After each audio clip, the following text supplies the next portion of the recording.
عليكم ورحمة الله وبركاته، متابعين يوميات مونيمون. كل عام وانتم طيبين. احتفالات الإمارات في دبي خصوصا عند برج خليفة ببداية عام جديد، فبيستعدوا من دلوقتي. شايفين برج خليفة والزينة وأضواء حلوة قوي.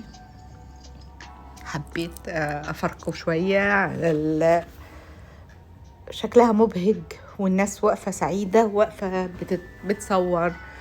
ولسه طبعا مجاش أعياد الكريسماس واحتفالات العام الجديد 2026. يا رب يكون أيامكم كلها خير.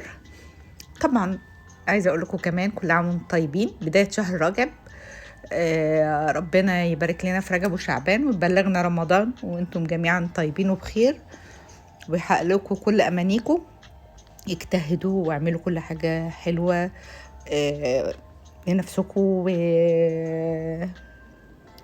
وقدموا كل حاجة تقدر ترفع لك من درجاتكم ربنا سبحانه وتعالى. اسعدوا نفسكم واعملوا كل حاجة بترضي ربنا. كل حاجة إن شاء الله ربنا كاتبها لنا هي اللي هتحصل. ربنا يراضينا ويراضيكم بكل الأقدار اللي مكتوبة لينا، ويجعل أيامكم كلها سعيدة. حبيت كده تتفرجوا شوية. المكان والناس يعني متجمعة هناك، بتبقى مبسوطة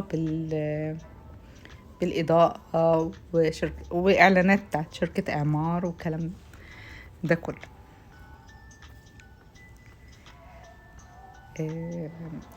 وتقريبا برضو كده ان شاء الله برضو هيبقى مع بداية السنة يبتدي بقى يتحط 2026 والأمنيات الحلوة كده ربنا يحققها. كل يوم يعدي عليكم انتوا بخير، ده فضل من ربنا كبير.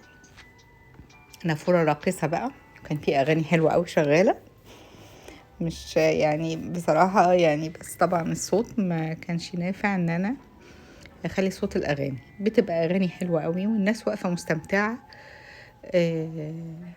بالمنظر الحلو ده وبالجو. بس هتشوفوا مفاجأة، خليكم معايا تشوفوا المفاجأة بقى اللي بعد كل ده.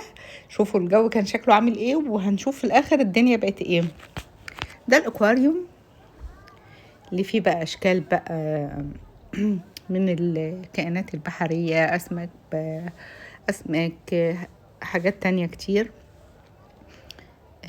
شايفين الاشكال بتاعتها، يا ريت تكون واضحة معايا شوية.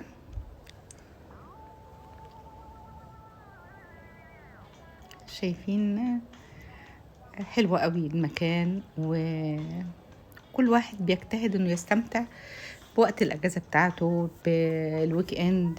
مثلا لو عنده اجازات بياخدها، بيحاول يخرج ويقضي وقت لطيف انه يرجع تاني لشغله او لحياته. هو يعني عمل شيء من التغيير. شايفين الجمال، حاجة يعني مبدعة جميلة قوي. هو كبير قوي يعني، وفي حاجات كتيرة جدا يعني، بس ده احنا مصورين جزء صغير من اكواريوم. يمكن علشان برضو الوقت، وكانت الناس قلقانة من الجو، ان في تغييرات في الجو. شوفي الدنيا كانت صافية جدا بداية الليل، وده بقى بعد كده الناس وهي خارجة راجعة من المكان. شايفين امطار بقى في دبي كانت عاملة ازاي، محدش كان متوقع كده. الامطار شديدة، شايفين المية والعربيات ماشية كويس. لو حد بقى في مترو او راكب باص مش عارف يتحرك. كل عام وانتم طيبين، كل اوقاتكم كده وانتم بخير وبسعادة. رب تكونوا انبسطتوا، دمتم بخير انتم كل حبايبكم. مع السلامة.